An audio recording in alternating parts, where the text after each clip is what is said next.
Notre sujet porte sur la fracture du col chirurgical de l'humérus après une chute chez la personne âgée. Donc on va faire un bref rappel sur l'épaule. Donc c'est un complexe articulaire constitué de 5 articulations qui permettent différents mouvements comme l'antépulsion, la rétropulsion, l'abduction, l'adduction, la rotation interne et la rotation externe de l'épaule. Au niveau des lésions osseuses de l'extrémité supérieure de l'humérus, elles sont généralement causées par des accidents de la voie publique, des accidents domestiques, des accidents du sport ou des coups et des blessures volontaires. Donc elles sont fréquentes dans la deuxième partie de la vie, surtout chez les femmes. Le traumatisme d'origine est souvent favorisé par l'ostéoporose de type 1 suite à la ménopause. Les facteurs de consolidation, ils vont varier en fonction de la biologie du patient, donc au niveau de son âge et au niveau de la vascularisation. On retrouve deux mécanismes de production de la fracture. Donc, on peut avoir un traumatisme indirect. Donc là, c'est une chute sur la main en adduction ou en abduction. Ensuite, on peut avoir un traumatisme direct. Donc c'est une chute sur l'épaule. On distingue deux localisations pour ces fractures. Donc on a d'abord la sous-tubérositaire, donc c'est le col chirurgical haut, et la métaphysodiaphysaire, donc là c'est le col chirurgical bas. Donc ces fractures, elles peuvent être engrenées ou non engrenées. Donc la fracture engrenée, c'est celles qui sont les plus fréquentes. Donc il n'y a pas de déplacement, elles sont assez stables. Et on a les fractures non engrenées, c'est lorsqu'il y a un déplacement des différentes parties osseuses. Au niveau de la classification, on va se concentrer sur celle de Neer. Donc elle classe les fractures de l'extrémité supérieure de l'humérus en fonction du nombre de fragments. Donc on a d'abord Neer 1, donc là c'est 2 fragments, une fracture à 2 fragments. Neer 2, c'est une fracture à 3 fragments. Et Neer 3, c'est une fracture à 4 fragments. Au niveau du diagnostic, il est simple, donc c'est la position classique des traumatisés du membre supérieur. Donc on a un patient qui arrive avec une flexion de coude et un maintien de la main du membre lésé avec l'autre main.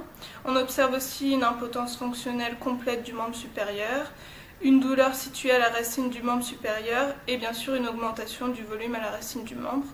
Au niveau des examens complémentaires, on en retrouve 4. Donc il y a d'abord la radiographie, le scanner, l'IRM et l'artériographie.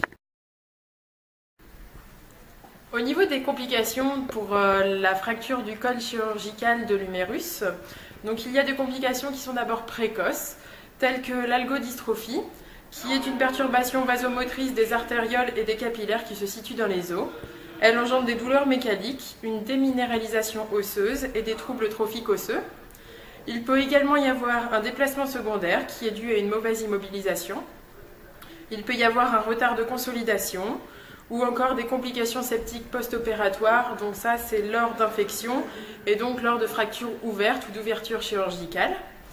La patiente peut également présenter des complications d'immobilisation telles que la déminéralisation osseuse, la fonte musculaire ou un enraidissement musculaire et articulaire. Il peut également y avoir des escarres, une thrombophlébite qui est rare lors d'atteinte du membre supérieur, un œdème, des complications nerveuses périphériques qui sont dues à des compressions, un syndrome des loges qui est une augmentation des toxines locales qui vont pousser les loges aponevrotiques. Ceci va compresser les tissus de cette loge, va créer une ischémie et va engendrer des séquelles fonctionnelles durables et irréversibles. Enfin, il peut y avoir une atteinte du nerf circonflexe lors de la pose d'ostéosynthèse.